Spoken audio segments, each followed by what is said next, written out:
انكر ان انت خسرت. قد التحدي هنكمل ولا هتخليك واقف مكانك ونطلع احسن؟ لا قد التحدي وهنكمل. متأكد؟ اه متأكد؟ متأكد. هتعمل كده؟ هعمل. هتعمل اللي بقولك عليه؟ موافق. طب يلا بينا. شوف. بس مش هتتراجع، احنا قدام الباب اهو. حاضر. هتتراجع اطلع احسن بكرامتك، مش هتتراجع وقلبك جامد. يلا يا باشا. ده قلبي جامد، يلا. متأكد؟ متأكد. طب مالك مبوز لي كده؟ لا مش وجيت مبوظ. هنا واتسمرت يعني. خلاص يلا. يلا يا حبيبي. يلا بينا يا عم. يلا يابا. بصوا يا جماعه، انا هقول لكم انا اعمل فيه ايه دلوقتي، بس خليكم خمسه معايا.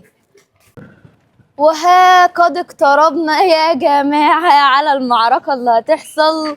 المفروض انا وعبده عاملين تحدي وهو خسر، والمفروض اللي هيخسر فينا هيروح على سوبر ماركت ويقول له ويديله 10 جنيه ويقول له عايز حاجات ب 100 جنيه، ويقنع السوبر ماركت ان ال 10 جنيه دي 100 جنيه. فربنا يستر، صاحب السوبر ماركت ربنا هيعمل فيه ايه؟ هيتضرب، هيطردوا، هيحذفوا بحاجه في وشه. ربنا يستر يلا.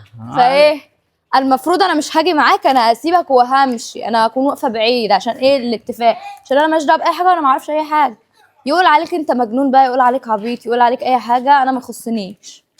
اي سوبر تمام؟ ماركت ولا لازم حد يكون معرفك؟ لا مش معرفه يا حبيبي، ما يعرفكش خالص، وانت داخل تديله 10 جنيه وتقول له ان دي 100 جنيه، عايز حاجات ب 100 جنيه وانت بتديله 10 جنيه مش 100 جنيه. ماشي موافق.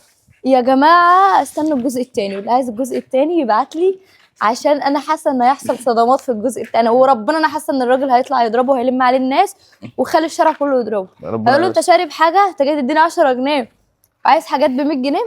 بس يا جماعه استنوا هنشوف. انا ذات نفسي عايزه اشوف.